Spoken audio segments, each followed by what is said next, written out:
안녕하십니까. 왕초보 강의, 경매 강의 강사 강윤식입니다. 예, 저는 랜드프로에서 지금 365일 발칙한 경매라는 책을 하나 발간을 했고요. 지금 중급과정, 고급과정, 초급과정 이렇게 경매 강좌를 지금 준비하고 있습니다. 그 중에서 오늘은 초급 강좌로 여러분들과 함께 한번 강의를 시작해 볼까 합니다.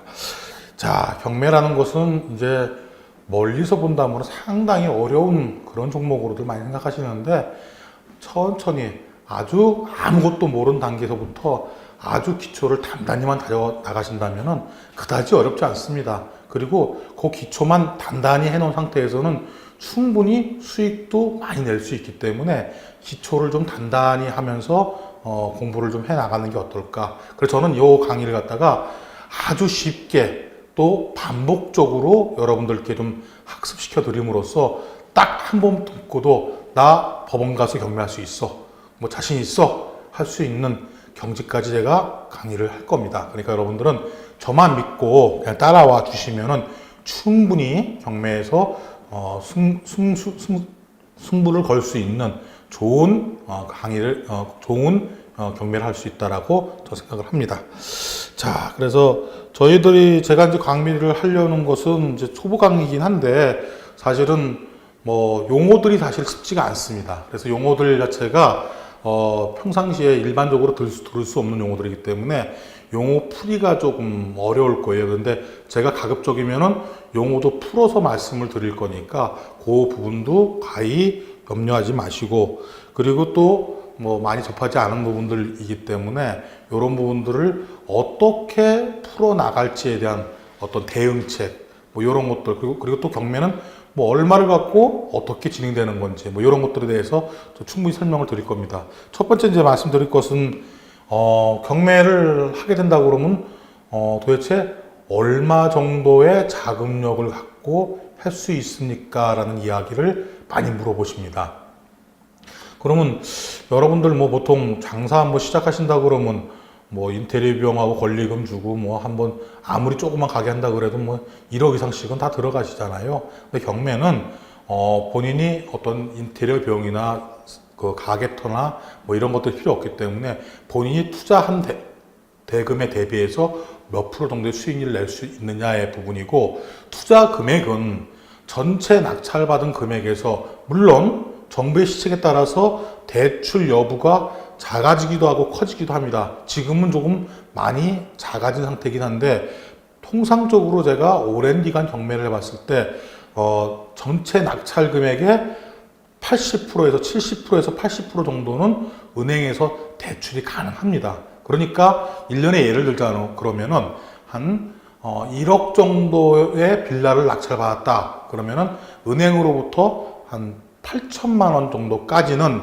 대출을 일으킬 수가 있고, 나머지 한 2천만 원 정도와 또 부대 비용이 들어가겠죠. 부대 비용 들어가는 게 이제 취등록세 부분이 있을 텐데, 이런 부분 들어가는 것을 포함한다 그러면 한 2천에서 3천 정도만 들고 있으면은 한 1억 정도의 부동산 물건을 한번 취득해 갖고서는 운영해 볼 수 있는 이런 정도 자금이니까 상당히 좀 작은 자금 갖고도 많이 움직일 수 있죠. 두 번째로는 이렇게 간다 그러면은 도대체 얼마 정도의 수익이 납니까? 라는 얘기를 물어봐요. 근데 이거는 장사를 하시다 보면은 어떨 때는 많이 남을 때도 있고 작게 남을 때도 있고 그렇죠. 그래서 딱 이렇게 남습니다라고 말씀드리기는 어렵습니다만은, 제가 봤을 때 한 그 정도로 돈이 2천만 원에서 3천만 원으로 돌아갔을 때 아주 이상한 물건을 잘못 고르는 일이 없다면은 한 1,000여만 원 정도는 수익이 났던 걸로 제가 기억이 납니다. 그래서 한 40%, 50% 정도의 수익은 충분히 낼 수 있다라고 여러분들이 보시면 될 것 같고요. 그 다음에 이제 기간적인 부분을 또 생각을 많이 하시죠. 기간적인 부분을. 기간적인 부분은 또 이것 또한 본인의 어떤 기술력, 경매에 대한 기술력, 테크닉 이런 것들이 많이 좌우합니다. 근데 통상적으로 명도에 하고 매도까지 하는데 한 6개월, 또 조금 길어진다 그러면 8개월 정도가 통상 소요가 됩니다. 그게 왜 그렇게 길어지냐면은, 물론 길어졌다고 얘기를 하신다면은 길어질 수 있겠지만 부동산은 좀 텀이 좀 있습니다. 주식과 같이 매일매일 장이 서고 매일매일 뭐 매각이 되고 이러는 부분이 아니고 또 명도라는 부분이 있기 때문에 법원이 이 명도를 하기 위해서 어떤 조치를 취해 주는데 그 조치를 취해 주는 시간들이 있습니다. 그래서 그 시간들에 의해서 진행되다 보면은 한 6개월 정도의 시간이 소요된다. 이렇게 보시면 될 것 같습니다. 그래서 이제 그런 것들이 아마 초보 들어오시는 분들이 좀 많이 궁금해 하시는 부분이라서 제가 입문 중에 좀 말씀을 드리고 여기다가 이제 제가 좀, 조금 강력하게 말씀드리는 부분이 있는데 어떤 부분 말씀드리냐면은 경매는 단 1등만을 위한 싸움입니다. 뭐 저 2등 했습니다. 30명 중에서 2등 했는데 뭐 없나요? 깨평 없나요? 없습니다. 무조건 금메달만 위한 게임이기 때문에 만약에 2등을 한다 그러면은 그거는 꼴등한 거하고 똑같습니다. 그래서 이 철저하게 권리 분석을 하셨다면은 투자에서 승리할 수 있는 그런 투자법이 돼야 될 것 같고요. 두 번째로는 이 투자를 하실 때 그 단기적으로 이렇게 얼마만큼의 수익을 났다라는 부분도 중요하지만 내가 이거 외에 다른 쪽에서 수익원이 창출하지 못하고 있다면 그러니까 기본적인 생활을 하기 위한 그 경비라든가 생활비라는 게 뒤에서 보조가 되고 있지 않으면은 상당히 어려울 수 있습니다. 뭐 한 6개월 만에 첫 물건을 낙찰받아서 매각을 한다고 생각해 봤을 때 수익은 약 한 50% 정도의 수익이 났다 할지라도 그 6개월 동안 기다리는 동안 상당히 수익이 없기 때문에 힘들 수 있다는 얘기죠. 그래서 고정 수익이 일어날 수 있을 때까지는 조금 고정 수익이 일어나는 쪽에다가 물건을 좀 취득했으면 좋겠다라는 게 제 경험에서 나오는 이야기입니다. 무슨 얘기느냐? 경매라 하면은 보통 주거를 많이 이야기하시죠. 뭐 경매에 나오는 물건들의 80% 이상이 아파트 빌라입니다, 사실. 그런데 토지와 상가 이런 것들, 부동산 중에서도 수익형 부동산들이 가끔 나오는 경우가 있습니다. 그게 한 5%에서 한 10% 정도가 그렇게 나오고 있는데 이 물건들을 갖다가 몇 개라도 취득해 놓으면 좀 고정 수익이 많이 발생할 수 있습니다. 그러면 그 고정 수익 나오는 것들이 기본적인 생활을 영위하게끔 해놓고 조금 투자를 해 나가신다면은 좀 경기가 어려워진다든가 정부 시책에 의해서 좀 대출 규제에 의해서 뭔가 원활하게 돌아갈 수 없는 여건이 된다든가 이랬을 때 그런 것들을 잘 커버하고 슬기롭게 넘어설 수 있는 그런 기반이 되기 때문에 그렇게 한번 투자를 해보시는 게 어떻겠습니까? 라는 이야기를 여러분들께 이제 드려봅니다. 그리고 이제 제가 경매 얘기가 나왔으니까 이제 경매란 무엇인가?부터 이제 말씀을 좀 드려야겠네요. 경매는 이런 겁니다. 사실 자본주의 사회에서 돈의 흐름이 일정하게 똑같은 사람에게 똑같이 흘러갈 수는 없습니다. 많이 간 사람도 있고 적게 간 사람도 있죠. 근데 많이 간 사람이 갖고 있는 그 재력을 적게 있는 사람한테 빌려줬다가 적게 있는 사람이 그것을 못 갚을 시에 돈이 많은 사람이 또는 돈을 빌려준 사람이 그 돈을 회수하기 위해서 채무자의 재산을 갖다가 강제 집행을 하게 됩니다. 뭐 어떻게든지 간에 돈을 받으려 하기 때문에 그 채무자의 재산을 찾겠죠. 찾아서 강제 집행을 해서 본인의 채무 금액을 변제받으려고 합니다. 이때 변제받기 위한 그 모든 과정을 경매라는 과정을 통해서 하게끔 되어 있습니다. 여기에 중간에 서서 공정하게 채무자의 재산을 경매를 진행시키는 곳은 법원이 되겠죠. 그래서 이거를 토탈적으로 이야기를 한다면은 채권자가 채무자의 재산을 찾아서 법원에 조력을 얻어 강제 집행을 하는 절차를 통틀어서 경매라고 한다. 이렇게 보시면 될 것 같아요. 잠깐 뭐 다른 얘기지만 이게 채무자가 아니고 체납자의 재산을 찾아갖고서는 전체를 강제 집행을 시키는 것은 또 공매라고 합니다. 그러니까 주체가 좀 다르죠. 하나는 경매는 채무, 변제해야 할 채무가 그 목적물이 될 것이고, 그 다음에 공매는 세금이 그 체납세액이 목적물이 될 겁니다. 그래서 경매는 그렇게 진행되고, 경매는 진행되는 과정 중에 낙찰자가 아직 나타나지 않았습니다. 그리고 나타났다 할지라도 아직 그 부동산이 소유권 이전 등기가 완료되지 않았다고 한다면은 채무자가 그 자기의 그 채무액을 다 변제를 해버리면은 낙찰 받았다 할지라도 모든 경매는 취하가 돼버립니다. 끝이 나버립니다. 무슨 말씀인지 아실런지 모르겠습니다만 이게 무슨 얘기냐면요. 채무액이라는 그 자체가 변제가 돼버리면은 경매가 진행됐던 경매가 중지가 되고 취하가 돼버리는데 이 채무액이라는 것은 전체 그러니까 하나의 부동산에 사실은 채권자가 한 명만 있을 경우는 거의 없습니다. 여러 채권자가 있을 수 있죠. 그 중에서 경매를 진행시킨 사람을 경매 신청권자라고 합니다. 경매 신청권자에게 갚아야 할 채무가 전체 채무액 중에서 한 10분의 1뿐이 되지 않습니다. 그런데 경매가 진행됐어요. 누군가가 낙찰을 받았습니다. 낙찰 받았다고 해서 받은 그 상태로 이 사람의 소유권이 되느냐? 그렇지 않다는 얘기죠. 낙찰자가 대금을 납부하기 전이라면은 언제라도 채무자가 채무 변제를 해버리게 되면은 모든 경매는 과정은 취하가 돼버립니다. 예, 이렇게 경매의 어떤 방법과 과정을 좀 아시면 좋겠고요. 그러면 이제 그 채무자가 돈을 빌려왔을 경우의 유형에 따라서 경매가 조금 이름이 바뀝니다. 즉 말해서 이렇게 되는 겁니다. 이제 전문 용어로는 임의경매라고 하기도 하고, 임의경매가 있고 강제경매가 있습니다. 임의경매라는 것은 뭐냐면요. 우리가 보통 집을 사지요. 뭐 전문적인 말로 전문성 있게 얘기를 한다 그러면 담보권에 의해서 실행되는 경매 이렇게 얘기하는데 이걸 좀 풀어 말씀드리겠습니다. 경매를 우리가 보통 집을 살 때 대출을 좀 일부 갖고 자기 돈 일부와 대출금 일부를 가지고서는 대금을 완납을 하지 않습니까? 그때 은행에다가 우리가 돈을 빌려가면 은행에서 뭐라 그러죠?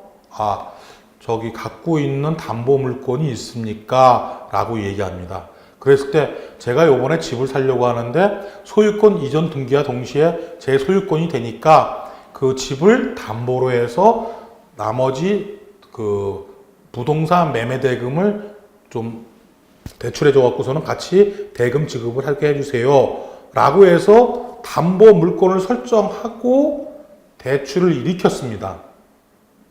그랬는데 대출금을 갚지 못해서 경매가 진행됐다 라고 한다면은 임의경매라고 합니다. 이것을 임의경매. 임의경매일 경우에 만약에 경매가 진행되었다 그런데 본인이 이 집을 찾고 싶어요.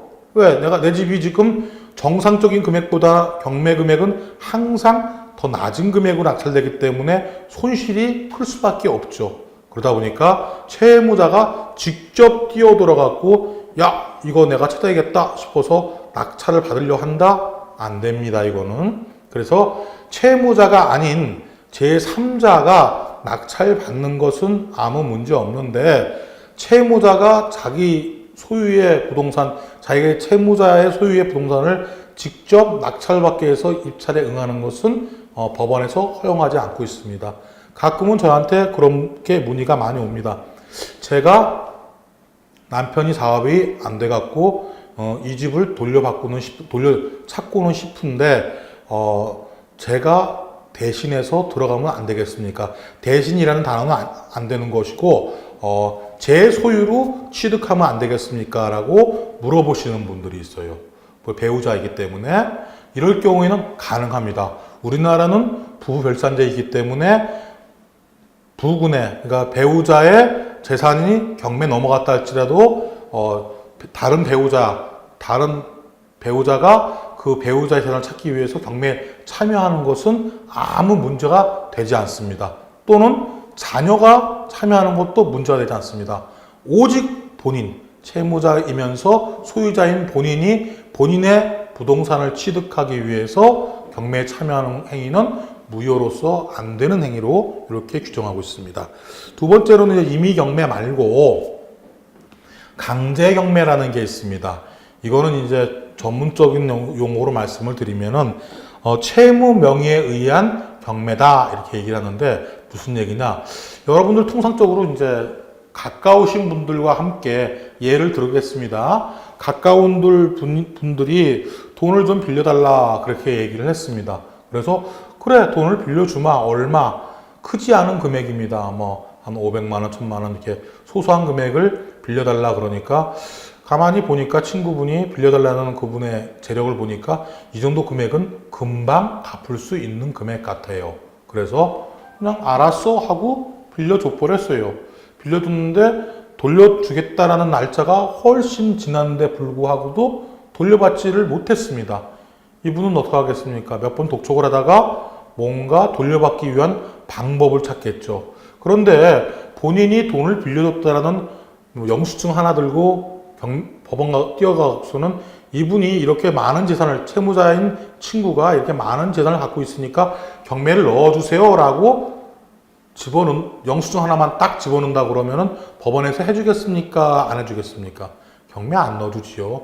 누구의 말이 맞는지, 옳은지, 그른지, 또 채무자가 인정하고 있는지, 이런 것들을 토탈 다 들어보고 나서 판결을 하겠지요. 그래서 이렇게 법원의 어떤 판결을 받고 그 판결문에 의해서 경매를 집어넣는 것, 이것을 통틀어서 강제 경매라고 합니다. 그래서 강제 경매를 진행시킬 수 있는 권한 같은 경우에는 뭐 판결문 같은 경우 판결서가 뭐 대표적인 케이스가 될 것이고요. 화해조서, 조정조서, 공증증서도 마찬가지입니다. 뭐 이런 것들이 전부 다가 이거는 법원으로부터 판결을 받거나 또는 이렇게 실행할 수 있겠다는 권한을 득해서 진행시키는 거구나 라고 해서 요렇게 법원의 어떤 채무 명의에 의해서 진행되는 사건은 강제 경매. 내가 돈 좀 빌려주세요 하고 은행 뛰어갔더니 은행에서 담보 물건 있어요? 예, 우리 집 있습니다. 해서 내 등기부등본에 근저당 설정 딱 했는데 어찌어찌 해서 이 돈을 갚지 못해서 담보 물건인 근저당에 의해서 경매가 실행되는 경우 임의 경매. 예, 크게는 이렇게 두 가지로 나뉩니다. 어렵지 않죠? 이렇게 두 가지로 나뉜다는 거. 뭐 경매를 입찰을 하려는 입장에서는 그다지 중요하지는 않습니다. 사실 않는데 우리가 이제 입문을 했으니까 임의 경매, 강제 경매 이렇게 누가 물어보거나 좀 이게 뭘까라는 궁금증이 생겼을 때 대충 머릿속에 좀 이해는 있어야겠다 싶어서 한번 분류해 된 거를 말씀을 드렸습니다. 또 이제 경매 대상물이 좀 있습니다. 경매 뭐 전부 다 경매 넣을 수 있습니까? 뭐 이렇게 물어볼 경우가 있어요. 근데 크게는 유체동산과 부동산이 있습니다. 동산 경매와 그 부동산 경매가 있는데 부동산이라고 그러면 안입을 자하고 움직일 동자 써갖고서는 움직이지 않는 재산이라고 그러죠. 뭐 이런 것들을 경매에 넣다 보니까 요거는 이제 부동산, 우리도 통상적으로 말하고 있는 집, 뭐 아파트, 상가, 토지 뭐 이런 것들을 얘기하고 있죠. 근데 이 경매 과정에서 움직일 수 있음에 불구하고도 경매에 진행될 수 있는 물건들이 또 있습니다. 요게 또 무엇이 있냐 하면은 지금 저희가 이제 배포한 교환에 보면은 부동산 같은 경우는 건물, 아파트, 토지, 임야, 전답 법원에서 진행되고 있고요. 준 부동산이라고 합니다. 이거는 이제 선박 같은 거 바다에 떠 있는 선박 같은 경우에 그런 것도 경매에 넣을 수 있습니다. 근데 이건 움직일 수 있는 물건이잖아요. 그럼에 불구하고도 이 부동산 경매 쪽으로 몰아서 진행시켜라 법원에 법규가 그렇게 되어 있습니다. 또 차량 또한 이렇게 경매가 진행될 수 있어요. 차량 같은 경우에 제가 이제 법원에 가서 경매를 하러 쭉 가보면은 이제 일반인들도 많이 하고 계시지만 중고 매매상에서 오셔갖고들 차량들을 많이 낙찰받아 가시더라고요. 근데 이제 이거는 어디 한 곳에 머물러 있질 않지 않습니까? 이 채권자가 어디엔가 그 차량을 입고시켜 놨다고 법원 서류에 열람할 수 있게끔 놔뒀습니다. 그래서 거기를 보시고 쫓아가서 차량을 보시고 상태가 내 마음에 든다든가 이러면은 이제 입찰을 하시는 거죠. 근데 약간은 전문성이 좀 필요하신 것 같아요. 어떤 물건들은 이제 물에 침수되었거나 또는 크게 반파되었거나 뭐 이런 물건들이 가끔 나오는 경우가 있는데 이거를 시운전하기는 쉽지 않아요. 사실은 키를 건네주거나 이러진 않기 때문에 전문가들이 한번 들여다보고 그 판단을 해보시는 그런 절차가 조금 필요하실 것 같더라고요. 또 가끔은 항공기도 나옵니다. 항공기도 나오고요.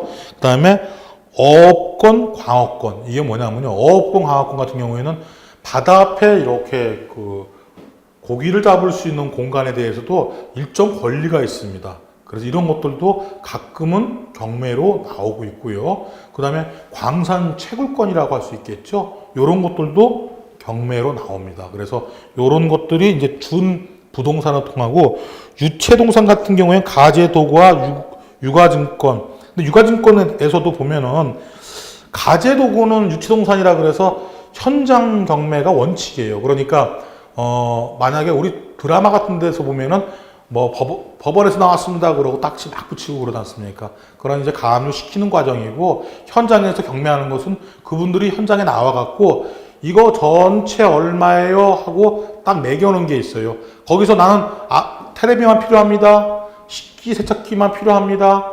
뭐 전자레인지만 필요합니다. 이게 안 됩니다. 그래서 한 집에 있는 모든 것을 딱 경매 넣을 때 현장 그 집에서 경매를 일으킵니다. 그래서 요거는 법정에서는 경매가 일어나고 있지를 않다라고 보시면 되고요.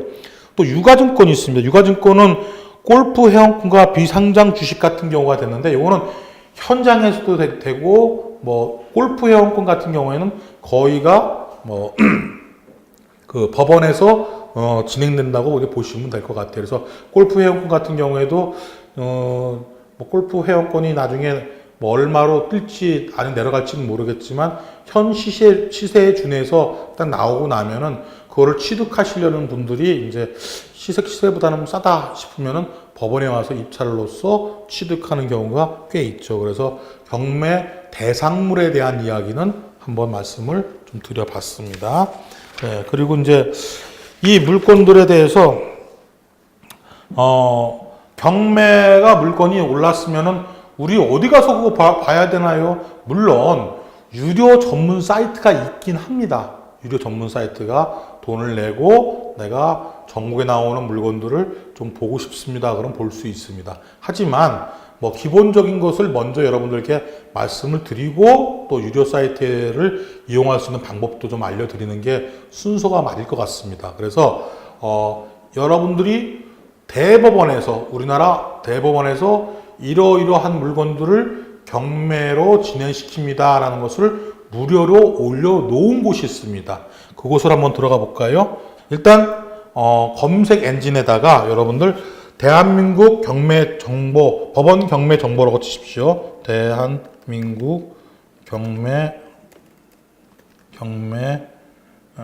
법원 경매요. 법원 경매 정보. 자, 이렇게 치고 들어가시면은 이제 이렇게 사이트가 나옵니다. 여기 나오게 되면은 경매 공고회장 부분 나오고요. 경매 물건 매각 통지, 경매 지식 뭐 그런 것들에 대해서 쭉 뜹니다. 이거는 이제 무료로 여러분들 들어갈 수 있으니까 갈 수 있고요. 그리고 좀 재미있는 게 하나 떴네요. 지금 2018년도 9월인데 매각 가율이 119.5%. 높죠. 이러면은 경매 뭐하러 하나요? 지금 이거 보고 계시는, 동영상 보고 계시는 분들이 그런 질문 많이 하실 것 같아요. 그런데 지금이요, 굉장히 부동산 가격이 뛰었습니다. 많이 뛰었어요. 왜 이런 결과가 나왔느냐? 경매 법원에 내가 입찰하려고 들어가는, 지금 현재 입찰을 하기 위해서 딱 내일이라도 입찰하려고 들어가는 이 물건은 한 지금으로부터 6개월에서 길게는 1년 전에 가격에 대한 감정평가가 이루어진 물건들이에요.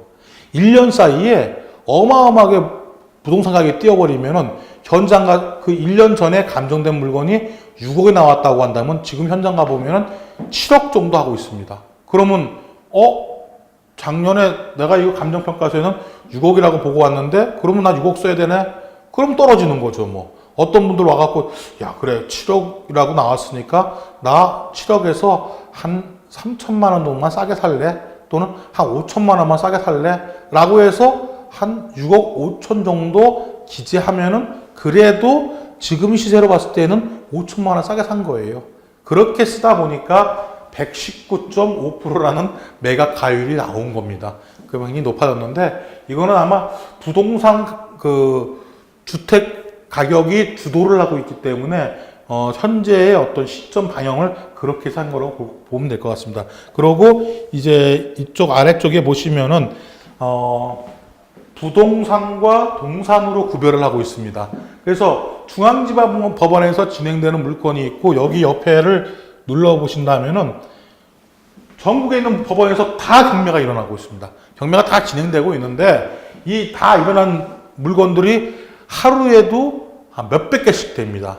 그래서 이 몇백 개 되는 거를 다 볼 수는 없으실 것 같고, 여러분들이 특별히 좀 선호하거나 잘 알고 있는 지역을 좀 찍어서 여러분들이 좀 보시는 게 좋으실 것 같고, 동산과 부동산을 할 것이냐를 봐야 되는데, 우리는 부동산이기 때문에 부동산에다 놓고, 내가 사는 곳이 서울이다. 난 서울에서 집 하나를 좀 취득해서 이사를 하고 싶다. 그럼 서울 찍고, 동네가 어디냐? 나 영등포다. 그러면 영등포 쪽에다가 클릭을 해 놓으시고 검색 누르시면은 앞으로 진행될 사건들이 이렇게 쭈룩 나옵니다. 쭈르륵 나오게 되면 물건을 보시고, 여기 오피스텔 내가 좀 좋은데? 괜찮은데? 또는 기타로 있는 것 중에서 뭐 상가도 있고요. 또 뭐 여러 가지 물건들이 꽤 많이 올라와 있습니다. 그러니까 여러분이 보신 다음에 이거 물건 좋겠다 싶은 거를 골라서 들어가시면 되는 거고요. 제가 여기서 이제 물건 하나를 놓고 좀 말씀을 드릴게요. 이렇게 검색을 좀 하고, 그 다음에 이제 사건으로 검색을 할 수도 있습니다. 여러분들이 특히 이 사건은 내가 좀 봐야겠다라고 하시는 사건 번호를 알고 계신다 그러면은 요렇게 사건 번호 2018 타경 몇몇몇 사건 요렇게 치고 들어가셔도 되는데, 만약에 서울중앙지방법원에서 일어나지 않고 있는 무슨 수원지방법원에서 일어나고 있는 사건 번호를 여기다 쳤다 안 뜹니다. 맞춰야 됩니다.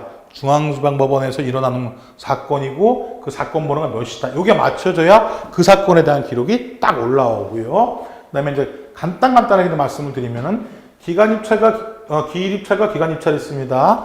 기일입찰이라는 것은 몇 월 며칠 날 몇 시에 법원에 와서 직접 입찰에 응해서 이 물건을 낙찰 받는 것을 기일입찰. 기간입찰은요, 서울에서는 서부법원에서 진행되고 있는데, 일주일이나 2주일 정도의 기간을 두고서는 우편물로 입찰서를 받습니다. 그렇게 받아서 진행되는 물건들을 기간 입찰이라고요. 용도로 보신다면은 여러분들 용도가 이제 토지도 있을 수 있고 건물도 있을 수 있고 자동차 여기에 분류가 되어 있습니다. 본인들이 필요하신 대로 골라서 들어가시면 되고, 내가 지금 돈이 한 3억 정도뿐이 갖고 있지 않은데 한 3억 정도 손에서 물건을 한번 찾아볼까? 라고 하면은 금액적인 부분을 3억으로 해놓고 찾을 수도 있고요. 또 많이 떨어진 물건들, 평수가 뭐 한 30평대, 즉 85.7제곱미터 급에서 한번 아파트를 찾아봐야겠다. 평수로 잡을 수도 있고요. 그 다음에 회차 한 2번은 떨어져야지.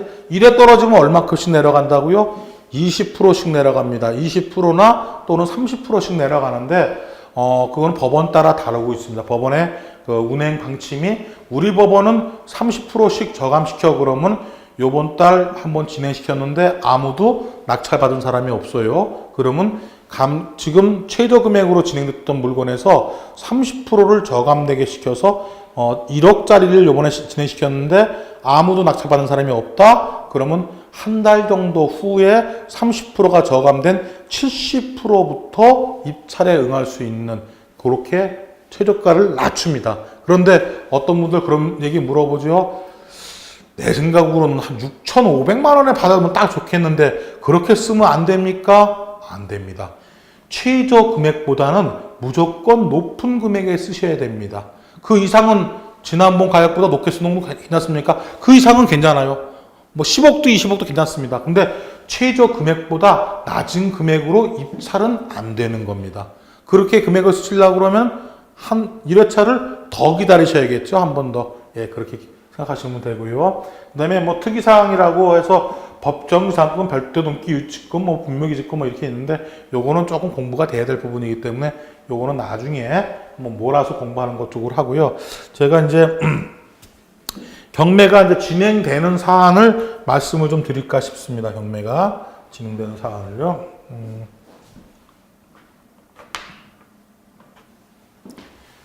맨 처음에 경매가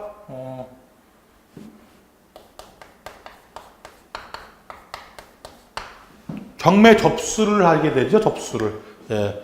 접수를 누가 합니까? 채권자가 돈 못 받았다고 접수하겠죠. 접수하는데 이 접수할 때 가장 중요한 게 뭡니까? 권원이겠죠. 권원. 만약에 아까 말씀드렸던 임의경매 담보권을 근저당권을 설정해 놨는데 돈을 못 받았을 경우에 경매일 경우에는 근저당 설정계약서가 아마 가장 중요할 겁니다. 설정계약서가 동반이 돼야 될 거고요. 그 다음에 만약에 돈을 못 받은 게 법원으로부터 판결받았어요. 판결문을 들고 왔어요. 또 화해조서를 들고 왔어요. 조정조서를 들고 왔어요.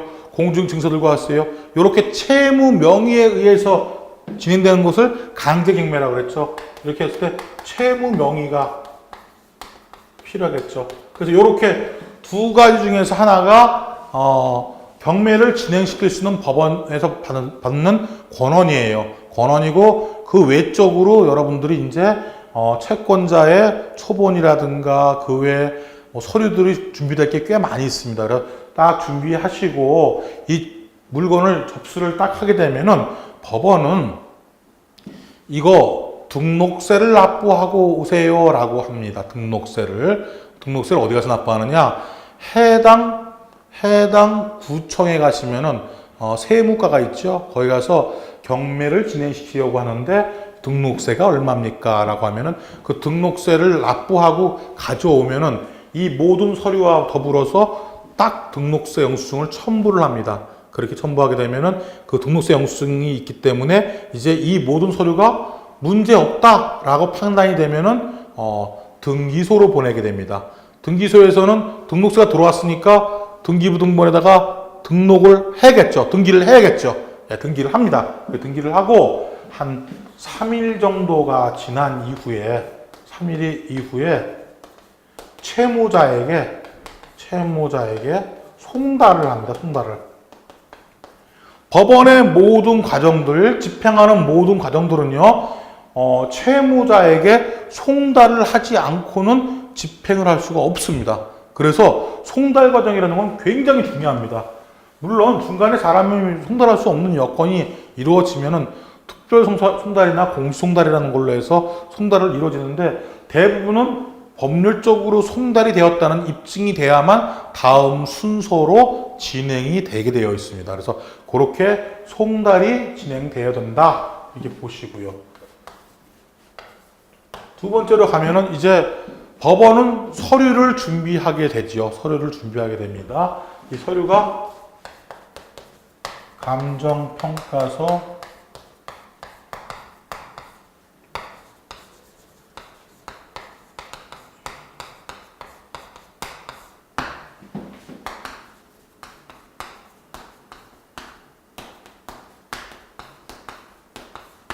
이제 법원은 신문에도 공고도 내야 될 테고 뭐 준비 단계가 여러 가지가 있는데 그런 좀 단계들은 다 접어두고 여러분들이 중요하게 좀 봐야 할 것들이 몇 개 있어. 이런 것들을 정리해 보다 보면은 크게 서류가 세 가지 정도로 분류가 됩니다. 이 세 가지 정도로 분류되는 이 서류는 이렇게 보시면 될 것 같아요.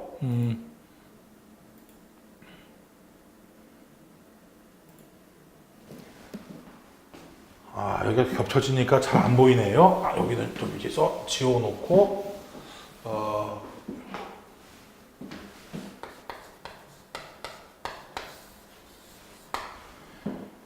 이 법원 서류는 이제 여러분들이 만약에 법원 서류에 나와 있는 사실과 현장에 있는 사실이 틀렸을 경우에는 나 이거 경매 과정 중에서 불허가를 내달라, 허가를 내달라 이렇게 할 수 있는 기회가 있습니다. 기간이 있어요. 그때 여러분들이 나 이거 불허가 해주세요, 허가해 주세요 이럴 수 있는 법률적 다툼 근거가 됩니다.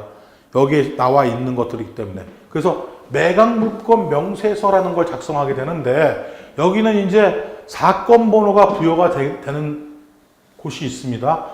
2017 타경 35351 17이지만 이렇게 숫자가 많이 늘어난 거는 아마 18년도 정도의 입찰 기일이 정해졌을 겁니다. 매각 물권 번호 1번. 만약에 매각 물권 번호가 여러 개가 있다. 무슨 말이냐? 채무자의 부동산, 경매로 진행돼야 할 부동산이 여러 개 있는 거예요. 그 여러 개 있는 것 중에서 1번은 아파트, 2번은 상가, 3번은 오피스텔 이런 식으로 해서 물건 번호를 붙여놓게 되는 거고요. 작성일자는 2018년도 8월 10일 날짜. 그러니까 이거 매각 물건 명세서를 작성할 당시가 이 날짜라는 겁니다. 사법보장관 들어와 있고요. 감정평가액 내지 최저 매각 가격 표시는 별지 기재함. 요거는 이제 감정평가서가 따로 있기 때문에 별지 감정평가서를 보라 이라는 이야기고요. 여기에 최선순위의 설정 2014년도 7월 30일 날 근저당. 이게 무슨 얘기냐면요. 굉장히 중요한 얘기입니다. 최선 순위의 근저당권자 이후에 들어온 모든 권리들은 경매로 인해서 다 소멸됩니다. 누군가 낙찰되면은 이 날짜 이후에 들어온 권리들은 다 소멸되는 거예요. 없어지는 겁니다. 그래서 그거를 기준으로 볼 수 있는 날짜가 이 날짜니까 이 날짜보다 먼저 해서 권리 신고를 한 임차인이라든가 다른 권리자들은 여러분들 주의하십시오라는 그 말소의 기준이 되는 날짜이기 때문에 이 날짜를 여러분들은 딱 보시고 등기부등본을 뒤져보시는 거예요. 7월 30일 이전에 뭔가 권리자가 있나? 이 권리자가 있다고 한다면 임차인이 있다고 한다면 임차인은 내가 낙찰받고 나서 낙찰 대금에서 돈을 받고 나가는 사람인지 아니면 나에게 대항을 해서 돈을 달라고 할 수 있는 사람인지 확인을 좀 해보셔야겠죠. 그리고 배당요구 종기일이라는 게 있습니다. 배당요구 종기일. 배당요구 종기일은요, 2018년도 2월 19일 만들어 놓은 거예요. 법원이 진행시키면서, 모든 채권자들은 이 날짜까지 다 권리 신고해. 그렇게 정해놓은 거예요. 특히나 임차인 같은 경우에 자기 임차 보증금을 돌려받기 위해서 이 날짜까지 권리 신고를 하지 않으면은 그 임차인의 권리는 인정받지를 못합니다.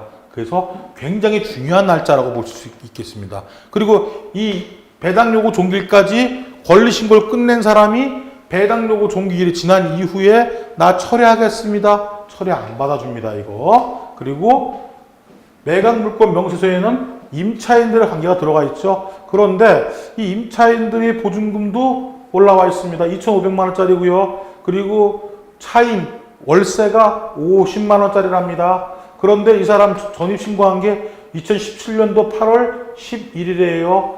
그러면은 이것 봐라. 나는 최우선 변제권자가 2014년도 7월 30일 날 근저당권이 최초 설정되어 있는데 임차인은 2017년도 8월 12일 날 들어왔다네. 최초 말소 기준 권리가 되는 근저당권보다 훨씬 늦게 들어왔죠. 이분은 내가 인수하거나 책임져야 할 부분이 아무것도 없는 사람이에요. 다시 말씀드려서 여기 최선순위 설정 요 날짜 딱을 기점으로 해서 그 뒤에 들어온 임차인들 이 사람들은 나하고 내가 신경 쓸 사람들 아니야. 돈을 받아가던가 못 받아가던가 난 몰라 라고 신경 안 써도 되는 겁니다. 이 날짜보다 빠르면은 그때는 좀 따져 보셔야 되겠죠. 그러니까 이 최선순위 설정 일자 이 날짜를 중시해서 좀 보셔야겠다라는 말씀을 드리겠습니다. 자, 그리고 그다음에 매각 물권 명세서하고 현황 조사서에 대해서 다시 말씀을 드리겠습니다.